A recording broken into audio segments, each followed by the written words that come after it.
coming on the show. This is Sector of Fire.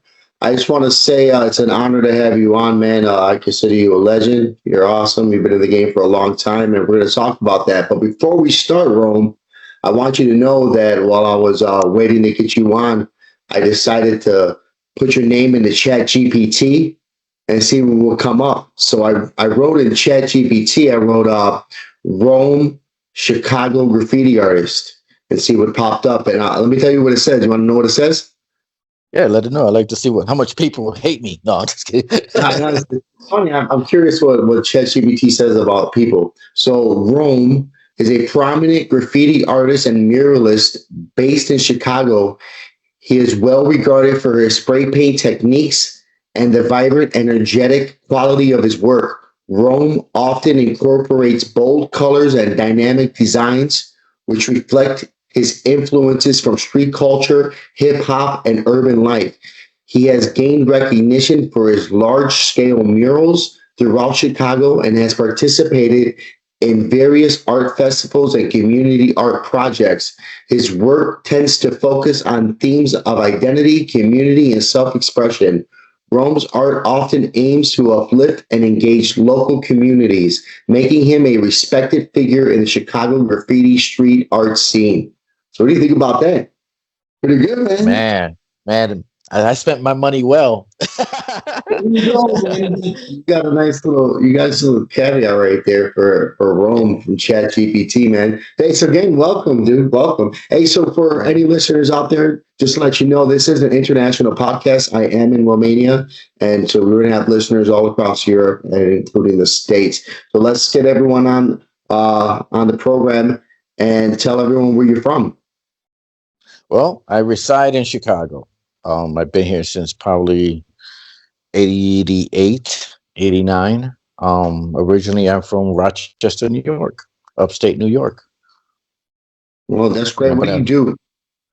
What I do now, Yeah. besides art, I mean, I work. I have a regular 9 to 5. And at the same time, my hustle, my art hustle is what I call like my tax-free hustle. Is what I've been doing for over 30 some years. Yeah, no, I see that piece of art behind your head. It's absolutely beautiful, brother. Is that you? Is that your work? Yeah, this was a series that I put together actually before COVID really hit. I was gonna release a series of 4 paintings, and once COVID hit, everything shut down. I ended up pulling the artwork away from the market and actually just keeping it as a personal collection. I won't sell it. I've displayed it every now and then. I think the last time I showcased this piece behind me was at the Chicago Water Tower. I'm sorry, the Water Tower about 2, 3 years ago. That's beautiful. It looks like Holly Berry a little bit too. I mean, the features and everything in that image is outstanding, man.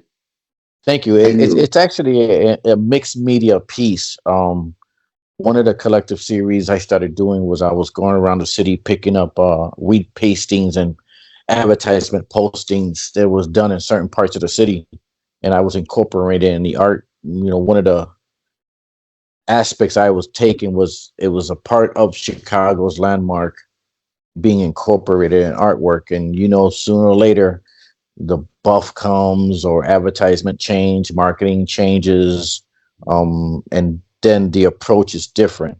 So I know other artists have done it before. I don't think Chicago really focused on utilizing that scale of pretty much art that's laid out there. So I kind of like really wanted to incorporate parts of the city, and and I'll go throughout the city. Actually, me and my daughter, there's been times where we've been driving around. And I'm like, I can use that, and I'll hop out and take a razor blade, cut it, throw it in the car. That's awesome. What part of the city are you from? What part of Chicago? Originally I'm a North Sider, so what we would consider a North Sider. For the first couple of years when I moved here, I'm in the South Side now.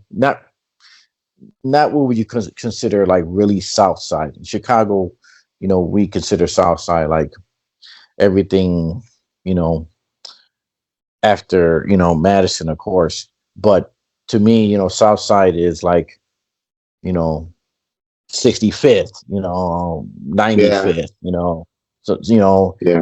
that to me, I consider South Side. Not that I'm knocking anybody or anybody that lives on the South Side, but, Chicago's got its North Side, West Side, Yeah. I'm in the South Side, but I don't really consider it a South Side. I'm 1900 South. That's not I know really I was South. about to mention that.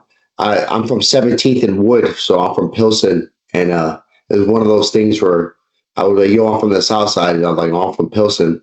It's like, well, that's not really South, Right. That's Yeah. it's actually closer north. You know what I'm saying? I can get to freaking to the north side a lot faster than than the dirty South. You know what I'm saying? So I get it 100%. So I know where you're at. So how long you been doing graffiti and working on art pieces, something like that? And so what put you in the game, and how long you been doing it since you were in New York? Were you inspired by anyone in New York, or did you pick it up in Chicago?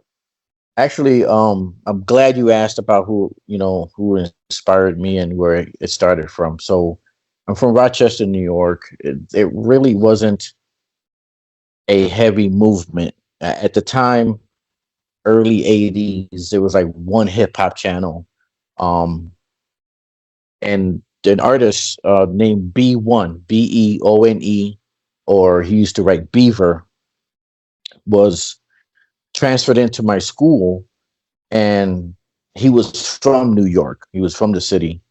And one day he had his notebook open and he had a sketchbook of like a b-boy with the sunglasses and the Kango and the fat bubble letters. And I asked him, "Hey, what's that?" And he's like, "This is graffiti." And I'm like, Yeah, "Well, explain." And so one of the main characteristics of this person was the emphasis of the E, which is, the last letter of Beaver or B1, So he would always emphasize the E. So to me, E has been like the most influential letter to me when it comes to tags or graph in general. So B1 was, back to the question, B1 or Beaver was the one that influenced me. Um, and I kind of like, we had a fallout shortly after. Then after that, I moved here. So I really didn't have much of an influence from just that standpoint. I knew that I just got up. That was the only mentality. I mean, it's a lot of people really kind of forget that graffiti is a one man sport or a one woman sport nowadays. Well, I mean, it's always been both. Um, but it's a solo person sport. So I was just tagging. I was using, Red Cherry Rusto. That was my I'm sorry, Red Devil. The color was Red Cherry. That was my first can.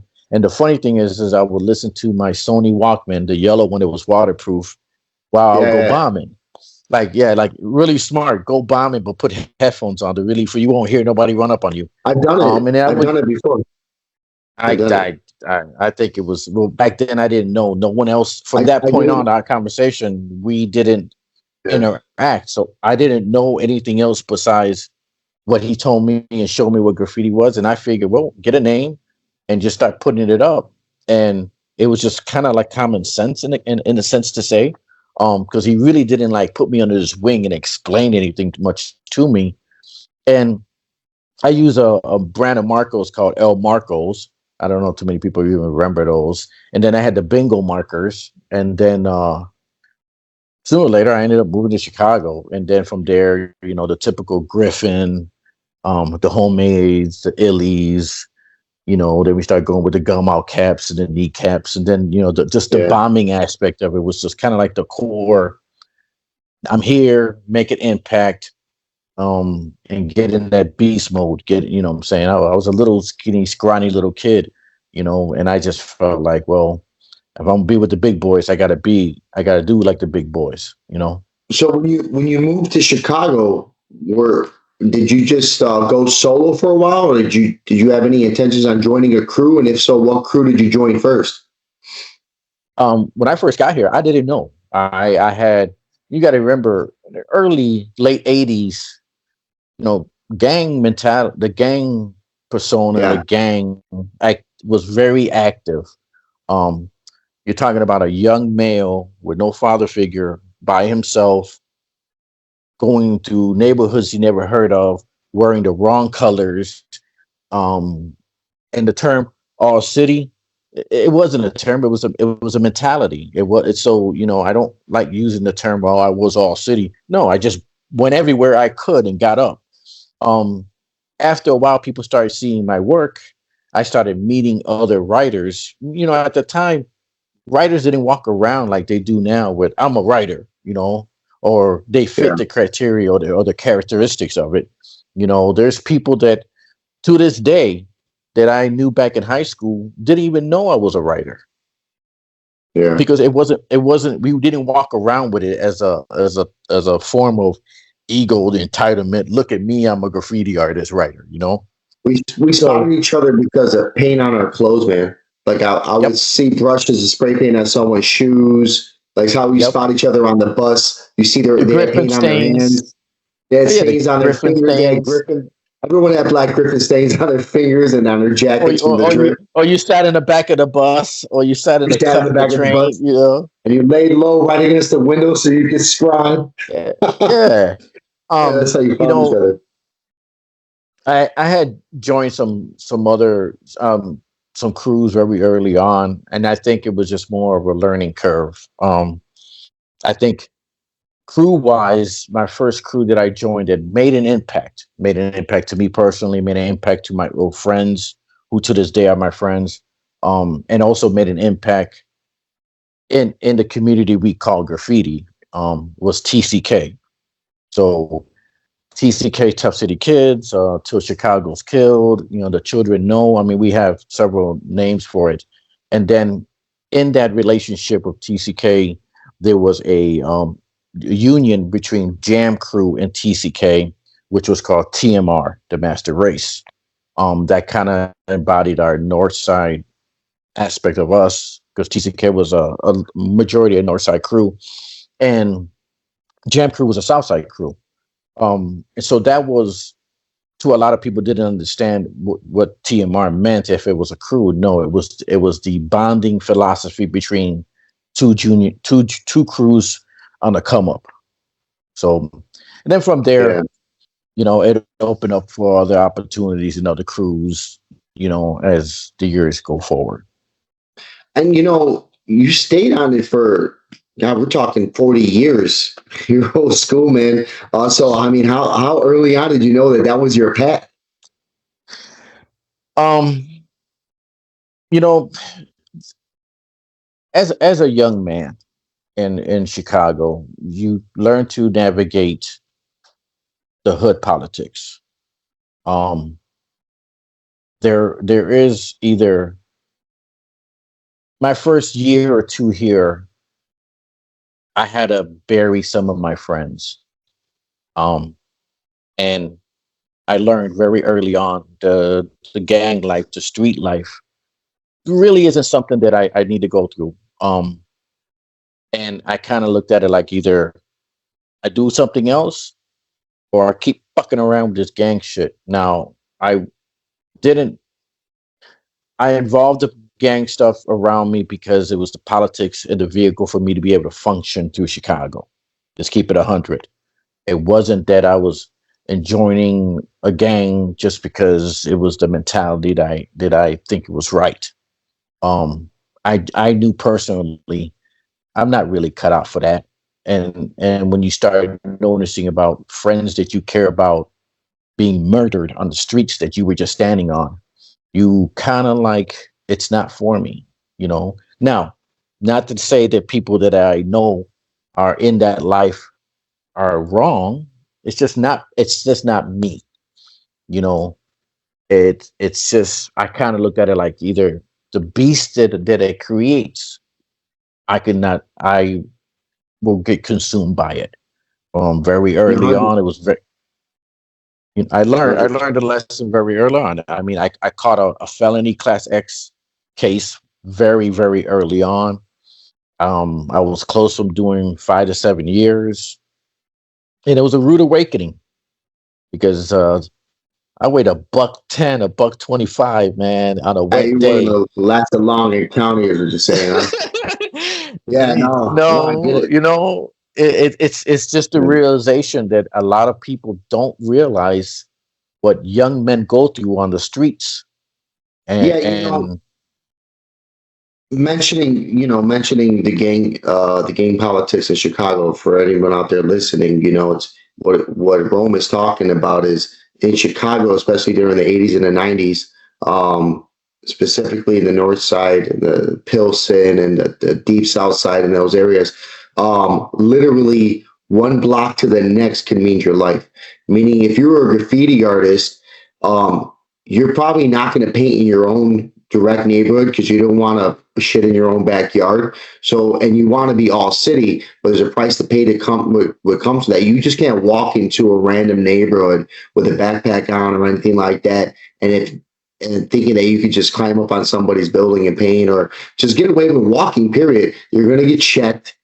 Whoever don't know you in that neighborhood is going to check you, and you're going to get jumped, and you could even get shot and killed because you're an unknown. And when you get checked, they're going to ask you what gang you're in, like right off the bat. It isn't, hey man, are you in a gang or not in a gang? No, it's what gang are you in, and you got to say something. And regardless of what you say, you're not in their gang, so you're still going to stomp you out. No matter what, you're still going to get stomped out. So it's just the life of a graffiti artist. You got to know that every time you leave your neighborhood, you're definitely walking into the unknown. You're definitely walking to a danger zone, and you probably will get your ass kicked a couple times. I got jumped by the D's. I got jumped by the Lion Kings. Just being a graffiti artist, walking around the neighborhood. And if you tell them you're a graffiti artist, that's almost worse than telling them you're in a gang in a lot of neighborhoods because graffiti brings heat.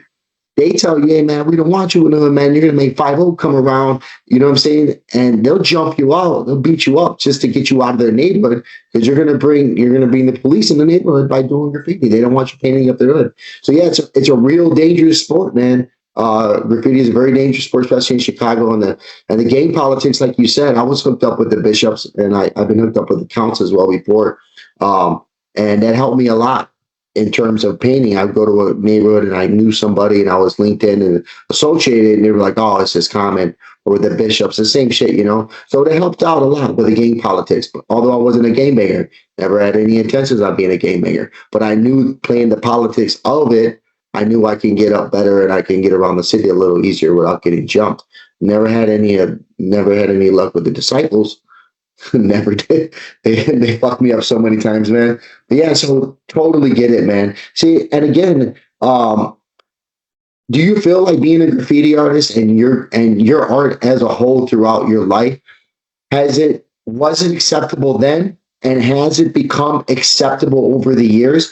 And where do you fit in with that now? Do you feel as if like you've already turned the page, you've gone full circle, and what you feel wasn't acceptable in the city, then to be all city, and to now to where you're recognized as an artist and what you do is an acceptable form of art and you accept it as an official. I mean, ChatGPT accepts you, but you accept it as an official graffiti artist and a muralist in Chicago.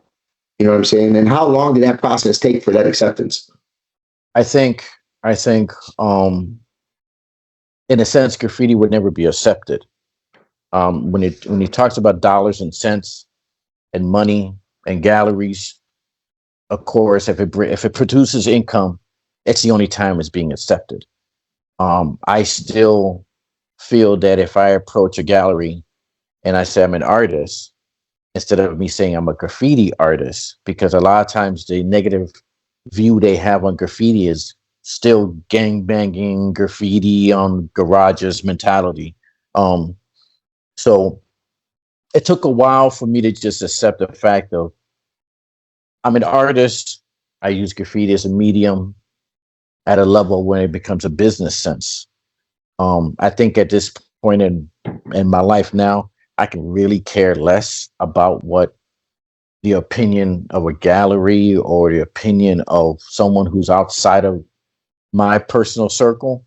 Because at the end of the day, if you don't have art hanging in a room, it's not a gallery.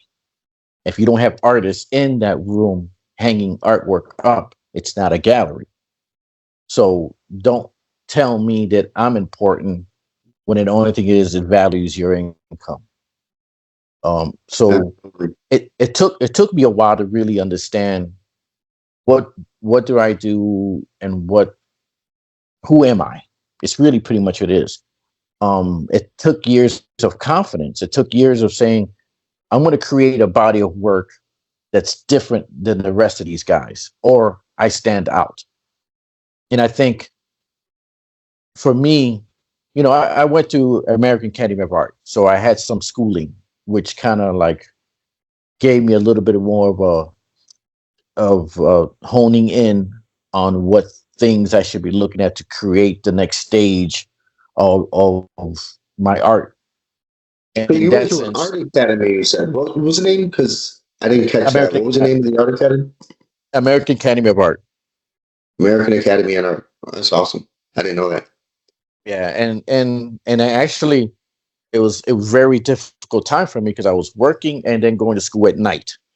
And after a while, it was I had this big ego. I'm an artist, blah blah blah. I walked in, there was guys blowing me out the water with sketches that on napkins. I mean, it really humbled me. That's one thing. It humbled me, and it also let me believe that there's a lot of more talented people out there outside of the spectrum of graffiti.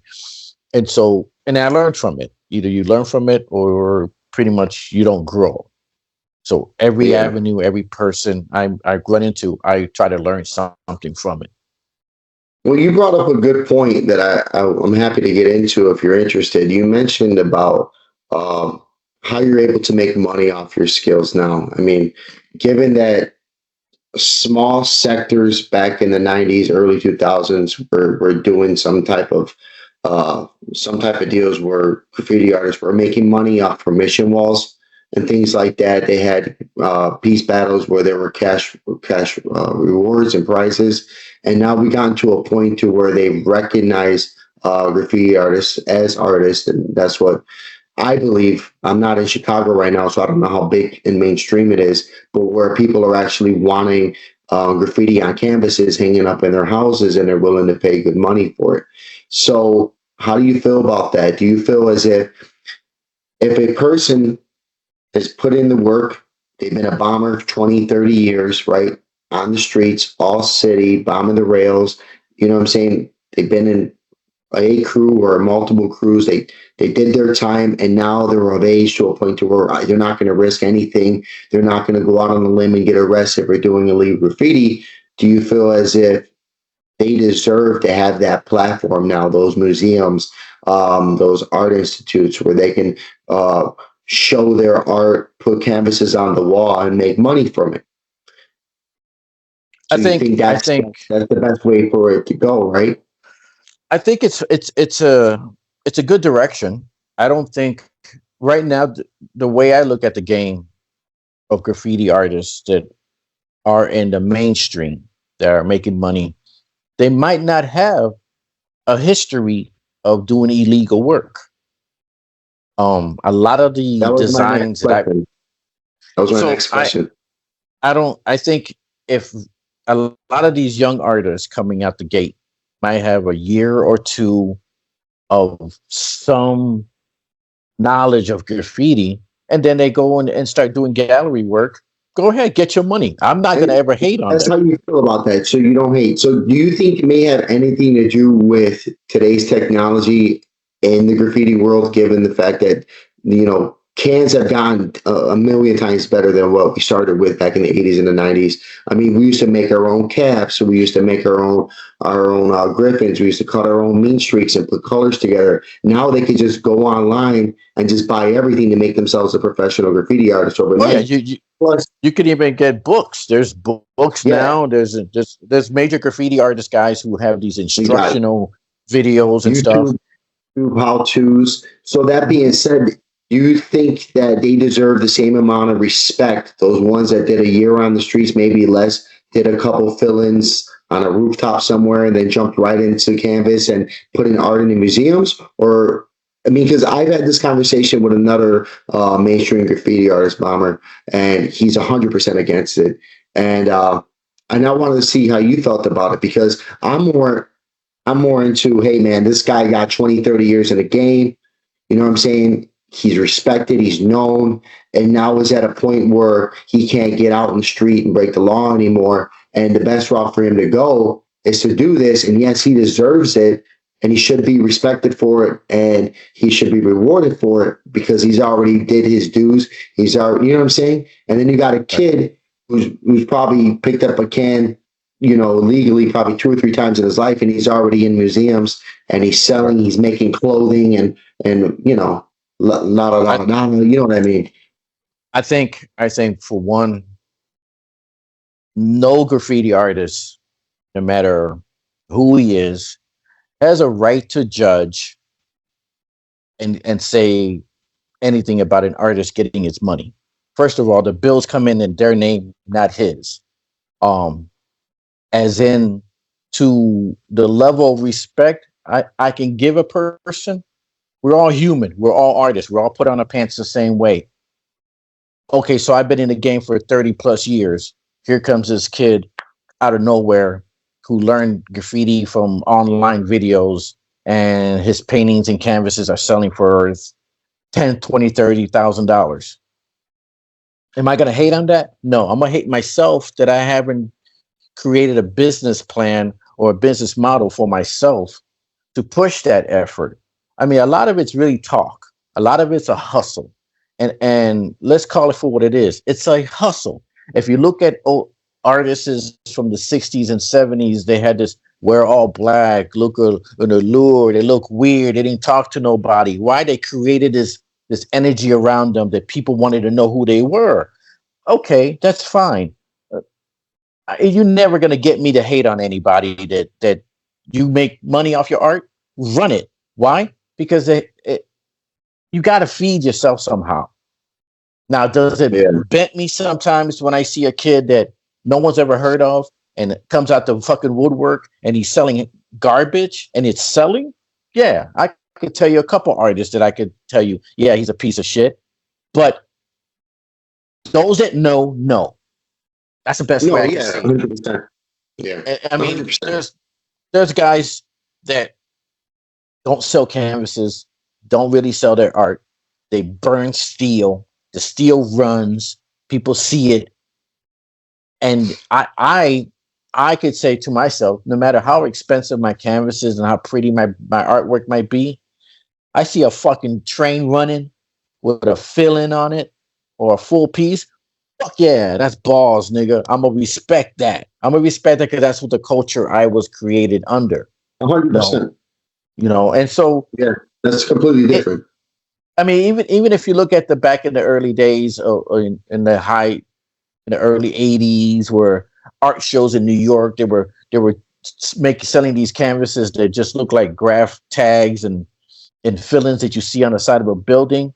In other words, it wasn't eye candy. And it's sold. Okay, that's great, man. Run it. Get your money. Would you think, compare that to some of the artwork that you see now that's illustrative and more canvas, more artsy, eye candy work? It's really whoever wants to spend the money. You know, I'm never going to hate on a guy. Now, if a kid comes out the woodwork and says, yeah, I'm a writer, I'm a bomber, and nobody even heard of you, or you ain't done no work, yeah, I'm gonna look at you sideways and be like, man, you really ain't, you don't know what it is to get shot at, chased at, get cut up by barbed wire, making your gear, you know, stealing it. You order shit online and you order your skills online and you go on a permission wall, because no matter, at the end of the day, permission walls is just practice walls. No one can really say, oh yeah, that's graffiti. Yeah, it's graffiti art. It's on a permission wall. We got comfortable. It's easier for us to paint a wall that we have a permission of because it'll last longer. You could take a picture. You could take your time. You can flex your skills. You know, that's why trains that run or trains that get bombed in the yards are more respected. Because I could put 50 pieces I did on a permission wall, and somebody could put a picture of a fucking train and shut my shit down. And that's my mentality. I'd be like, yeah, that train ran. You ran, you got in the yard, you did your fucking thing. Fuck yeah, I salute you. You know, 100%. Yeah. So tell me how have you evolved? I think as an artist to evolve, you you you hone in your skills. You try to make yourself be yourself as an artist or graffiti artist. Well, as a graffiti artist, as a writer, you evolve by the evolution of tags, the filling, the throw-ups, the pieces, the productions. That's your evolution. But as an artist, I think your evolution comes with growth, as in skills and being confident. Because not every artist can paint a picture and you can understand it. Yeah. And a lot of, especially kind of like my work, it's not cookie cutout. It's not something where you could be like, oh yeah, that's so and so, and then that's all it comes from it.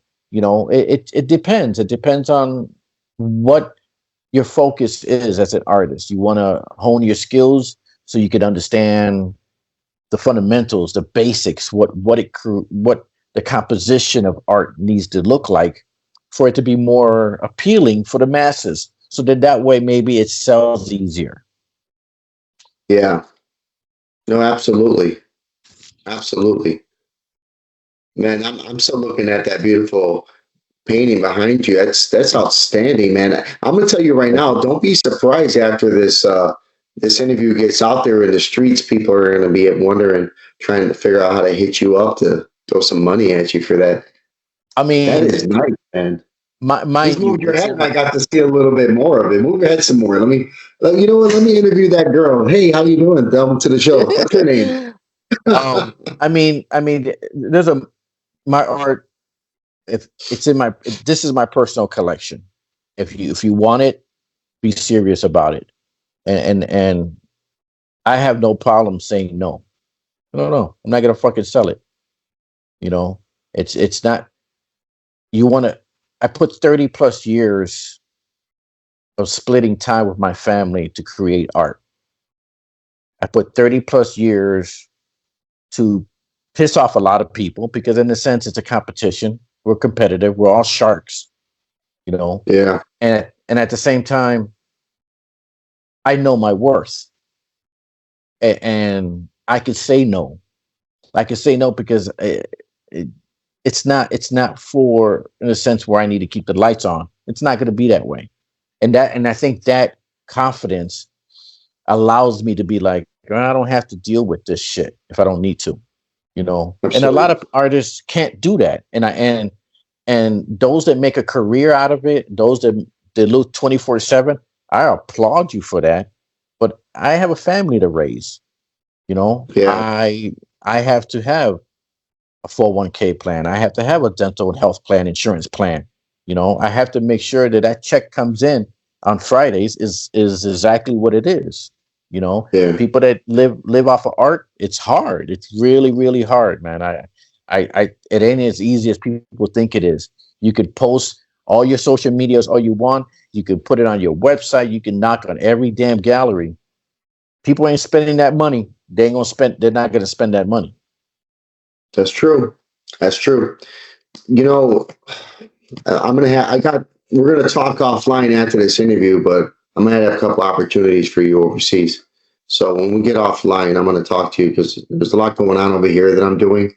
And like I said, I'm not gonna put it out just yet, but it's something that could be beneficial to you and to your art, and maybe put some money in your pocket going forward. But I do want to ask one question, and I haven't really asked anybody this, and like I'm in contact with a lot of graffiti artists in Chicago. I mean, it's my scene, it's my geographics, but has bombing in illegal graffiti gotten easier due to the certain environment right now in Chicago with the migration scenario and the less police interaction and things like that? Has it gotten easier? And the reason I'm asking that, because I'm not sure, and again, I'm in Romania, so that's why I'm asking this. I'm not sure if it's because everyone's got a camera on them. Instagram is a very easy way to post your stuff. You don't have to ride the line anymore to see anybody's graph. You can see it first thing in the morning when you open up Instagram. So it looks like it's being done a lot more compared to what it really is. But what's happening now? If a kid gets stopped by the cops with a can in his hand and in front of a wet wall, what's going to happen to that kid? He's going to get smacked around and let go, or they're going to book him. I think for one, I'm 53, so I'm not gonna paint this picture of I'm out in the streets bombing. I don't even like walking to the corner store. I get in my fucking car. So, as it being easier for a graffiti artist right now, or anyone walking the streets, it isn't easier.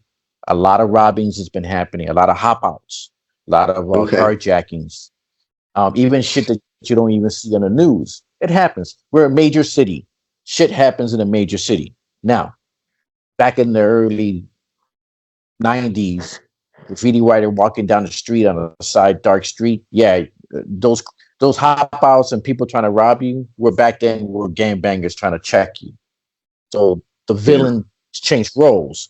Now, when you have a young artist doing a couple tags and he takes a picture and he puts it on social media to promote himself or herself, yeah, he gets a lot of plug, he gets a lot of notoriety, a lot of likes, and people, ooh, you're so and so, you're up. That only lasts about a couple years. Let's keep it a buck. The shelf life with a lot of these young guys isn't that long, and I'm not taking a jab at them or that generation. From me starting graffiti in high school, I always felt like by the time I graduated high school, I might not be involved in graffiti by then, going to college, or probably got more of a job going on, or even starting a family. So the approach is different. Really your focus is different. Kids nowadays can upload 5 tags and make it look like it's 50.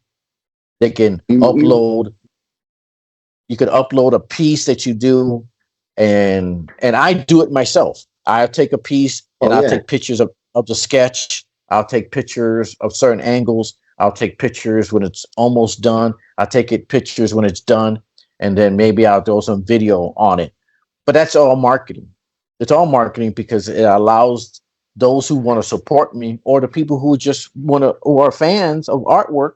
Oh shit! So that's what it looks like, and it's inviting. It allows the communications of those who do art to those who don't, or those who do art at different levels that others are doing.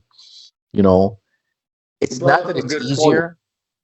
You brought up a good point, because I don't want to lose track of because you're going to keep going on, and then we're going to want to say something else. But you brought up a real good point that I never thought of. And again, social media has made it a lot easier for a young graffiti artist to get known real fast.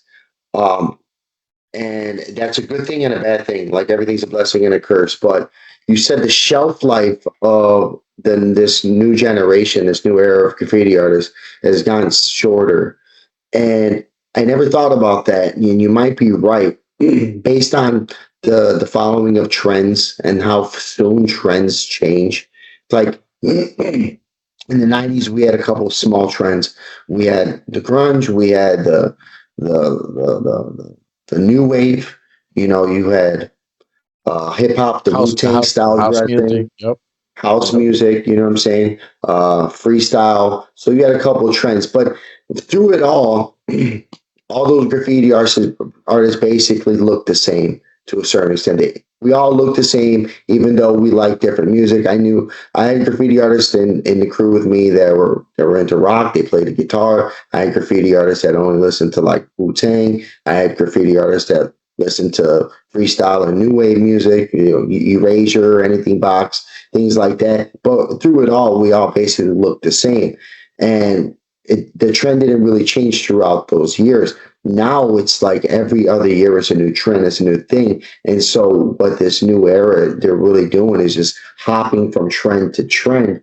And once they're not getting those likes and comments and and promotions from the graffiti, I kind of see it. They do just drop off the map, and then a new one pops up, and then the same thing, they drop off the map. Because I thought about it right now. It's like, back in the day, if I did a burner on the blue line, you know what I'm saying, or on the red line, I didn't know what anyone thought about it on that train when they drove by and see it.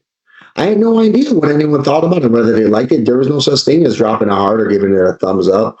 And the only time I would actually know how people felt about it is when I took a flick of it and brought it to the crew. If they didn't see it, I'm like, yo, here's my requirements for the month. Oh, where'd you do this at? Oh, it's trash. It's garbage. It's whack. You're a toy. And that's how friends.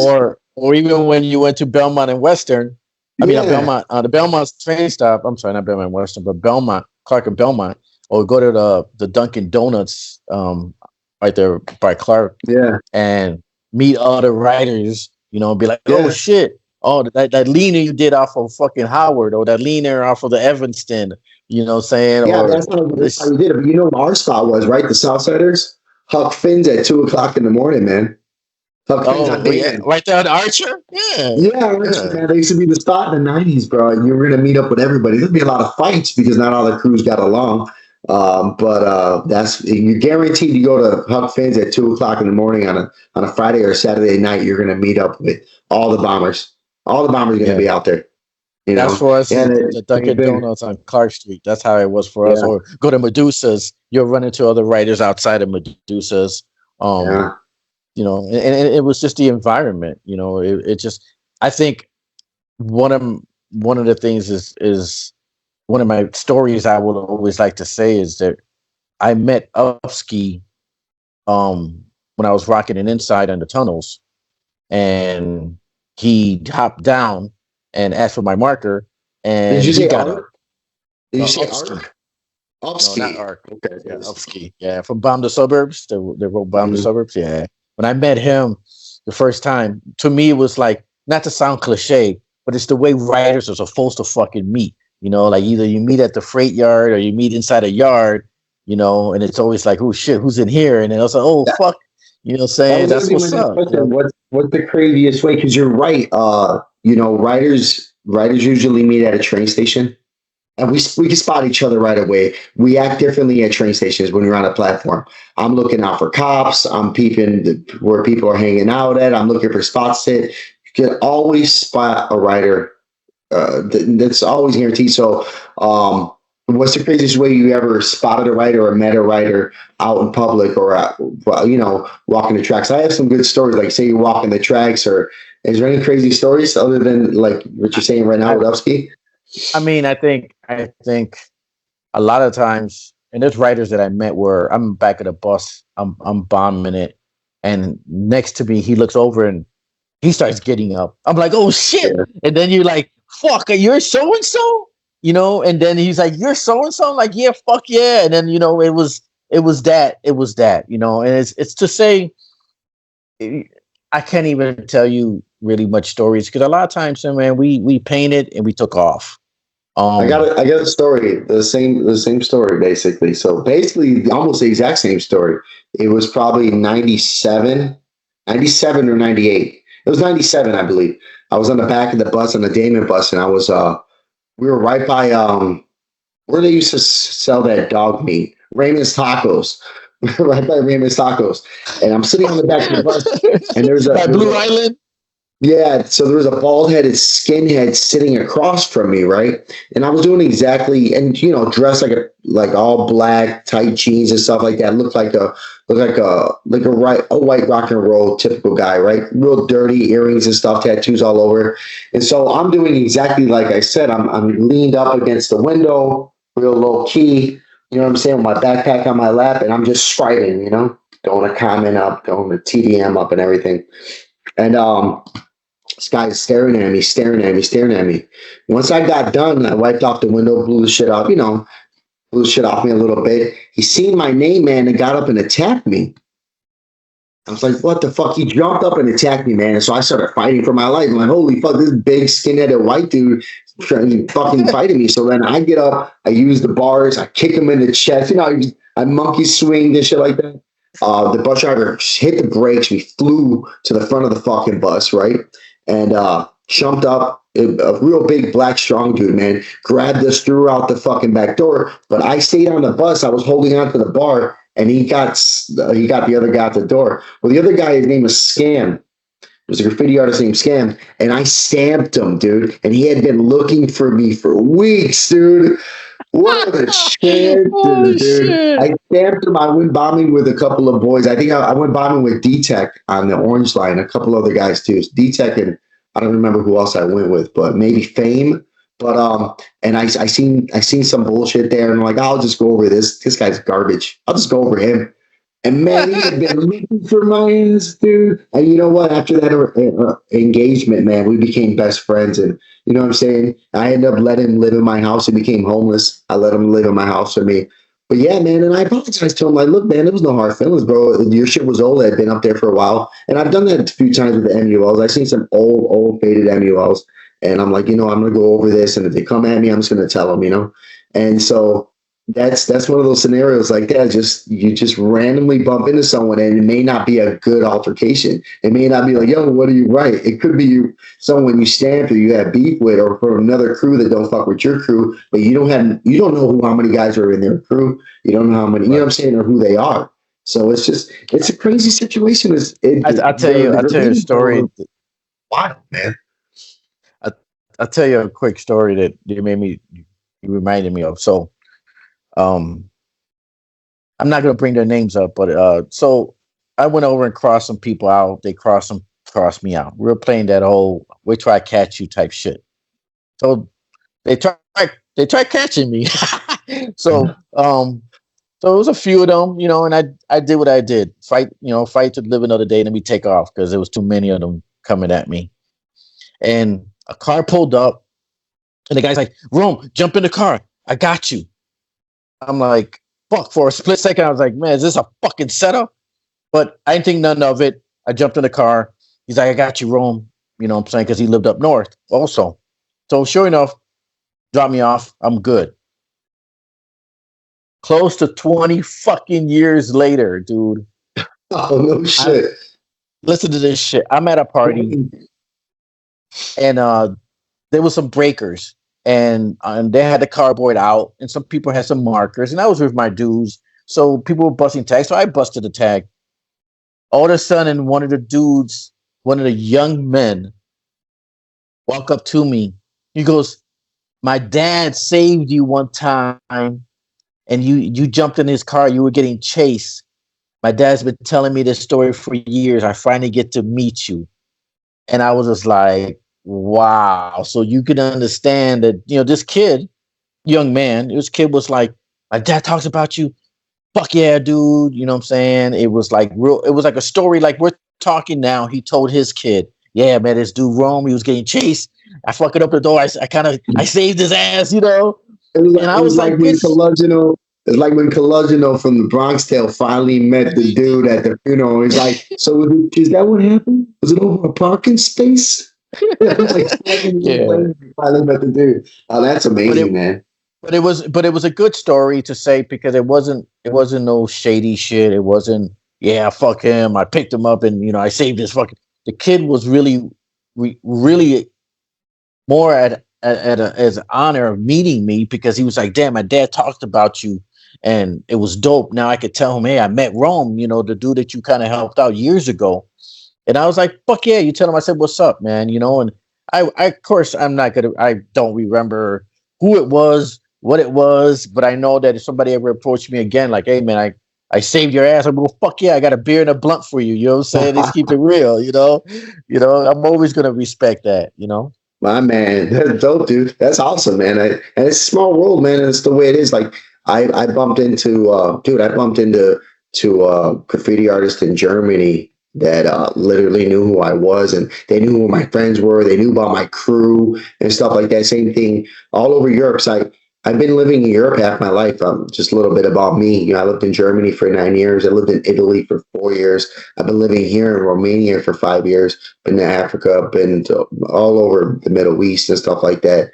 And that being said, the graffiti culture is still my culture, it's still my geographic. Even though I'm over here, I'm still painting. It's still my world, and so I didn't. It's crazy because I'm retired from the military, right? And I didn't get out of it, so it was never a trend in me. It was my life.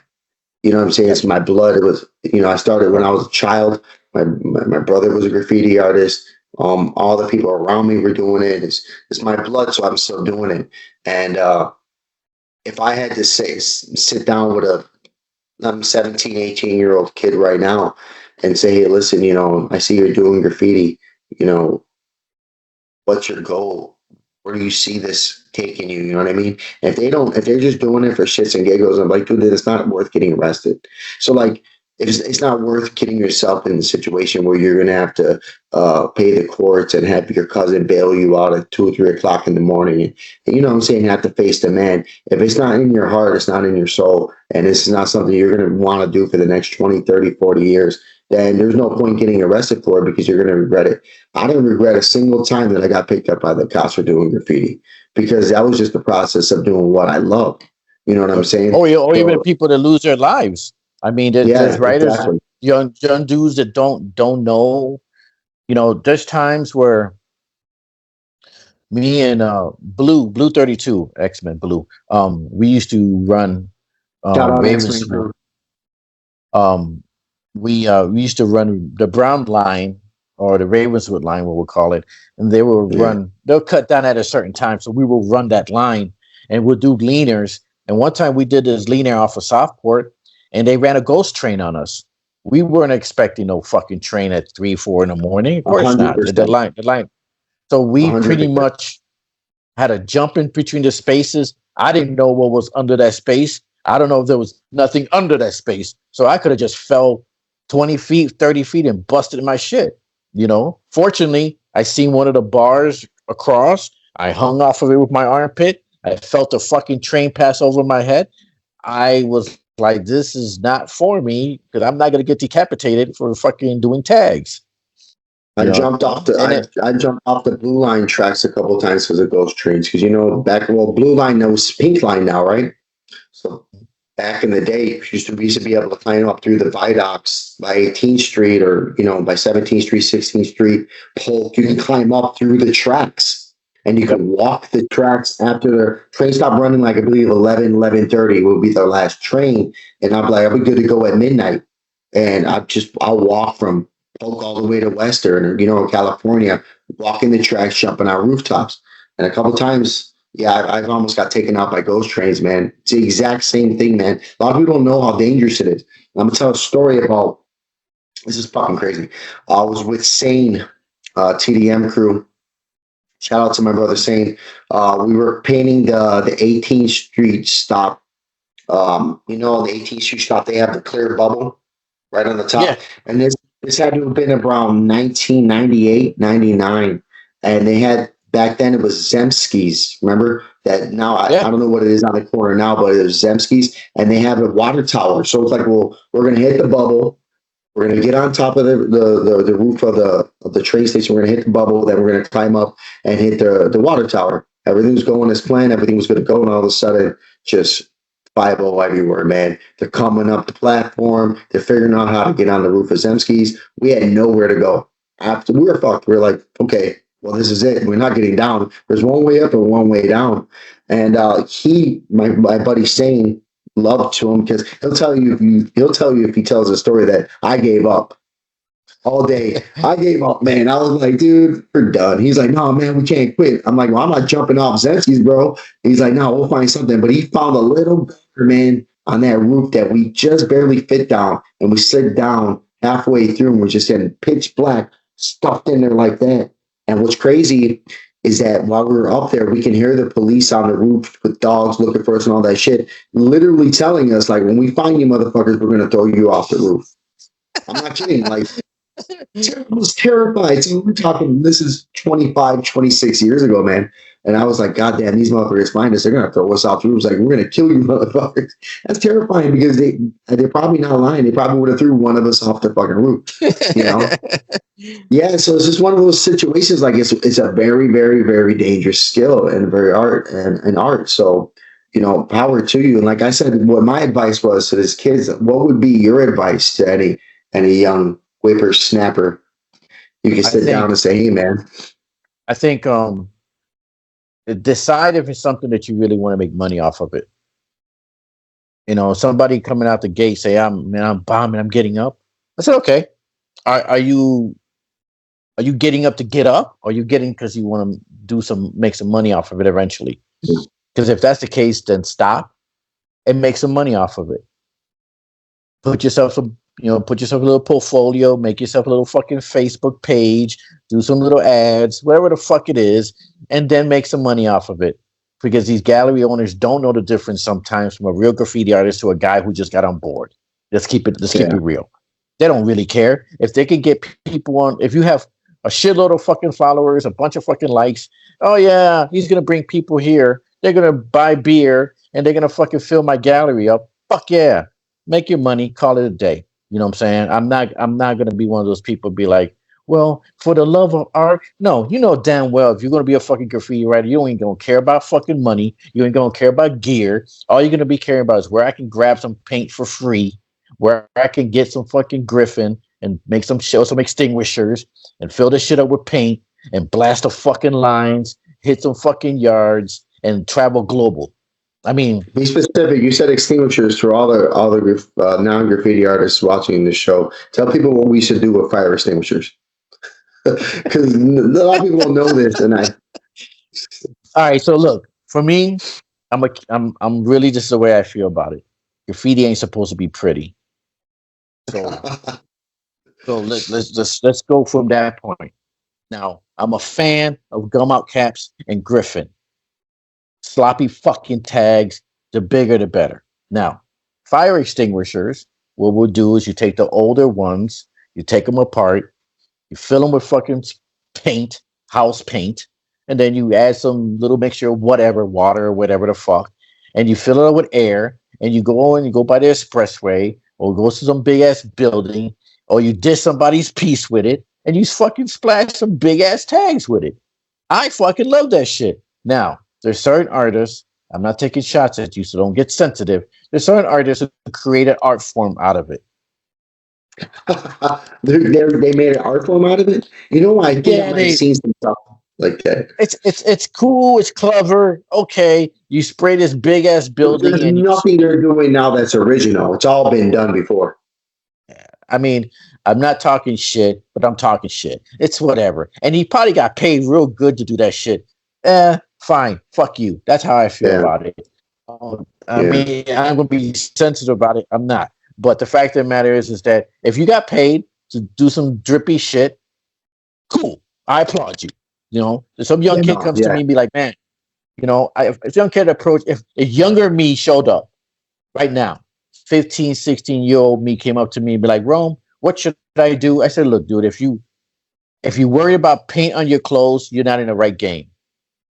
If you're worried about bitches and cars and money or getting arrested, you're in the wrong game. If you're worried about getting chased or dealing with situations like fucking cuts and bruises, you're not really built for it. Or nor somebody should have mentored you to let you know that graffiti is not about the fashion look. It's not about the fucking look.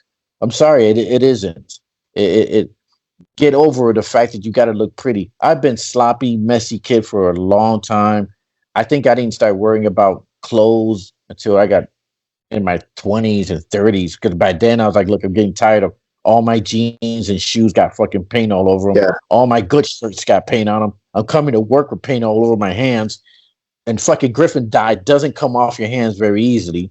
Especially when you start they complained that I always had spray paint on my fingers. I'm working at Burger King, man. They're like, why are your hands always dirty? I'm like, because I take the bus here and I'm riffing off. I take 3 buses to get here to get to work, and I you know what I mean? And I know exactly what you're talking about. It's funny. Dude, this has been great. I'm going to have you back on again. And again, I'm going to get back with you after it's, for me, it's 6 a.m. I got to get my daughter ready for school. Yeah, so I'm gonna get back online with you here pretty soon and talk to you about some things going on over here in Romania, some things that may pique your interest and maybe even work towards putting some money in your pocket for your art. Before Definitely. you get up, before we get off, we talked about something that you didn't bring up. We talked about your top five. Oh, perfect way to end it. Perfect way to end it. All right. So you want my top five first? Sure, let me hear your top All five. right. All right. Number one, Rome. Number two, Ah, yeah. Rome. I paid you for that one. All right. No, let's. All right. So I'll probably go. I'll start with five. I'll go with Pose from DC Five for number five. Um, I'll go with Pango. No, no, not number four. No, I'd probably go with Worm Cat for number four. And this is only because he is my friend, you know, definitely my friend, and he stayed in the game. He's like you, you know, he's doing it right. He did the right thing. He put in his work, and he's making money off of it now. He did everything he was supposed to do, and now he deserves all the rewards and reap the benefits of all his hard work for over the years, being an outstanding bomber and a good friend. So I said Pose five, Worm four.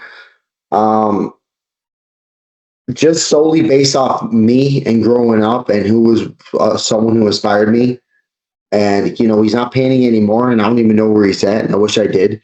But I'm going to go with Smurf 75. Uh, yeah, for three. I don't know if you remember who Smurf was, but he used to always put the Smurf heads all over the place and with the number 75, and his 3D styles were sickening. So, and I looked up to him, man. He was a brother of mine. He was a TDM, but I mean, anytime I was out with him or painting with him, I was definitely inferior, and I knew I was inferior. So I was a lot of times I would just sit back and watch him instead of painting. And so yeah, so I would probably go with Smurf. Um, Number two, I'd probably go with Pango. Number one is a crazy one, but I just have so much love for this dude, and I just followed him growing up, and I always look forward to seeing his work. And he was something special to me because he was one person that he was bombing doing illegal graffiti, but he looked like he was doing something that he had permission wall time to do. And I'm like, how the fuck did he have time on this spot with the amount of traffic, with the amount of people? That he could have got caught. How did he have time to do such dope ass work? And where he not only had fill and he had outlines, he had design inside. You know, he had shadows. I'm like, man, he had a lot of time. I have to say Temper, dude. I've always looked up to him, and so there's my five. I said Temper, Pango, Smurf, Worm, and Pose DC5. So there's my five, and then Rome number one. Okay, so All I right. mean, So, you got. Let me hear my five is my five for a certain reason. I believe the characteristics of an artist is someone who just doesn't fit the mold. They don't have to socialize as much. They're not the fucking social butterflies that you see these fucking kids nowadays are. They're not in any particular order, except for the last one. Need and EED. Okay. Those is the one from those from overseas. Futura, Orphan, TDM Orphan. And So you're giving Orphan. What number are you giving Orphan? Orphan's my brother, so I'm gonna need to know a number on Orphan because he's been destroying the trains, brother. Destroying those trains. ETA doesn't say that there. He's my number two. All right, that's good. Because I'll let Orphan know. There's people that I admire, and I admire because I feel there's a realness in them. It's not about they look the part, say the right things. Fuck it, it could be somebody who I don't even get along with, but it's what I envision that I would like. Fuck yeah, that's that shit. and then Arc. Now, Arc, and I took notes on this because I wanted to really specify this. ARK, right? Not ARC. ARK. Okay, that's what I thought. There's certain writers that I don't get intimidated often, and I have to fucking just respect the game 1000%. This brother used to be J4F and CMW, then he became KYM. In 2001, he was one of the first dudes to be a one-man whole car, 8 cars by himself. Took, I think, 4 hours. That's wild. One of the few people that... If he did 8 cars in 4 hours, that means he did a whole car in 30 minutes. There's people in the game that are not commercialized. They're not known on all the social medias and shit like that. And that's the ones that if you could fucking say, like they're train killers, like Empty, Nike, Tees. These are brothers that fucking burn. And no matter how fresh my paintings could be, dude, I see their fucking whole cars. I'm not in Chicago, but is T still bombing? Is TNS still up and going hard? My attorney says not to say anything. Oh, okay. Well, keep going. All right, keep talking about. I'm gonna find Tees and I'm gonna get him on the show, man. I haven't seen Tees in 20 plus years, man. But yeah, I'll get him on the show. Keep going. There's brothers, especially Arc, because you know what? There's unlike New York and a lot of and LA, you got the graffiti stories and history is really kind of kept well and advertised well. Chicago doesn't really do that. When a interview for writers or a book publishing company will come out, whoever is selected, they're only going to mention the people they cool with. Yeah, 100%. So that being said, I really wanted to emphasize on people that I look up to, and no matter how long I've been in the game, those that know really know, And that being said, I've been in this fucking game for 35 plus fucking years. I don't really care less about the opinion of some like 18-year-old dude. I don't really care, dude. You know what? I got sketchbooks older than half these dudes painting. So that being said, I'm gonna give my respects and flowers to people that I still look up to. You know what I'm saying? Need young dude, just fucking murder. Dude, that dude's a fucking shark. Same thing that goes with Orphan. I fucking see his shit. I know him. We chop it up every now and then. You know what I'm saying? But the way certain people move, their character speaks a lot. The walk quietly but carry a big stick. That's the shit that I fucking grew up on. So if I don't know you, but I know your work, man, your work speaks fucking volumes. And that's how I look at it. You know what I'm saying? Yeah. I'm not liking shit just because I want to like the shit. I'm gonna like because I like that's some shit. You know what I'm saying? And I'm gonna respect it. You know what I'm saying? And a lot of cats don't hear it. They get the young dudes to be holding nuts. Fuck out of here. Tell the root truth. Nigga Burns, respect that shit. You know what I'm saying? If he's out there 3, 4, 5 o'clock in the fucking morning hitting steel, man, salute, dude. Run that shit. You make it. I wish I was able to fucking do that shit. You know what I'm saying? But I'm a different generation. I'm a different part of my life is different. I don't have that fucking opportunity to do that. Or the effort. You know what I'm saying? Or the effort. So I look through this work and I enjoy it. You know what I'm saying? And that's the thought-provoking, emotion-provoking that I think that brothers like that do, And I can tell just by the way you're talking and by the way how much it brings out of you, how emotional it is. Because listen, a graffiti is something that people do not only because they're artists and because they want to express themselves, but there's a huge adrenaline to it.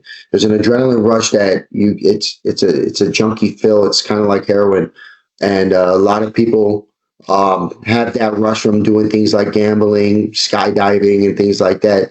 And so when I see you talking, I start seeing you starting to get a little flushed because you're starting to get that adrenaline a little bit because you're going back there, right?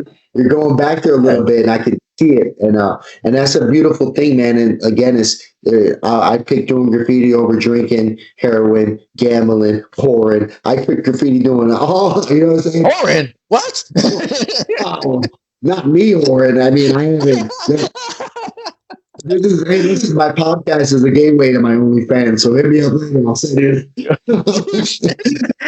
I would just say this. I would just say this. There's to the listen to like Paid in Full.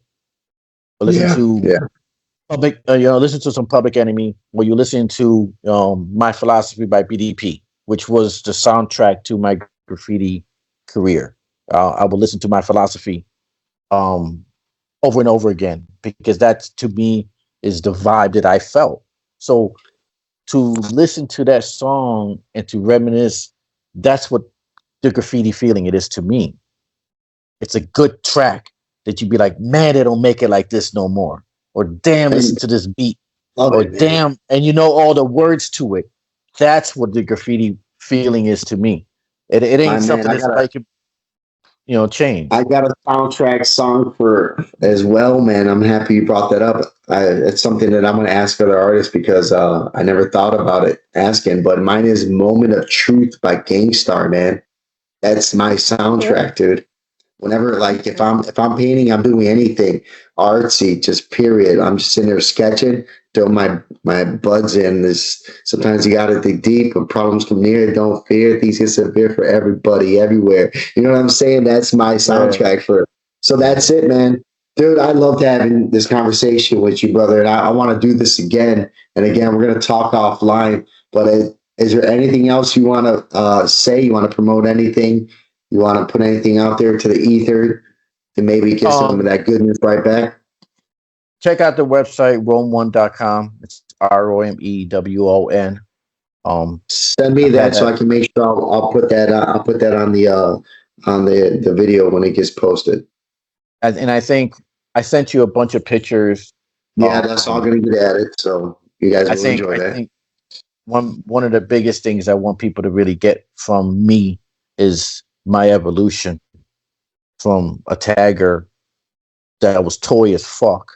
And I'm sure a lot of people to this day still remember calling me toy. And now I'm sure they're biting their fucking tongue now. But the fact that is I never stopped growing because I'm a competitive person, as all artists should be. So I think that's what I want people to take away from it. That, yeah, you know what? He was grimy. He did his thing, and look, he evolved. You know what I'm saying? And that being said, that's probably the way I look at every writer that I meet. You know, if they didn't evolve, whatever. But if you evolve as a person and your character, then run it. Because I'm sure there's a bunch of dudes that I'm cool as fuck now, but back in the days we weren't cool. You know what I'm saying? But we survived. We lived. We got older. We got kids. So there's no reason to get all pissy about dumb shit. You know what I'm saying? Respect the fact that we're still above ground. So that's right. I think that's really, I think that really is about growth. And I think that's probably my main focus, especially in this stage in my life. Growth and health is wealth. Health is wealth. I salute you, King Rome. Outstanding, dude. This was great. So until next time. Until next time, all right? Take care, man. Thank you so much for coming on the show. And again, you're welcome to come back on anytime you want, and we'll discuss some more things in the future, brother. Take care. You got it. Let's make it happen. It's going to happen. Peace out. Sector of Fire, over and out.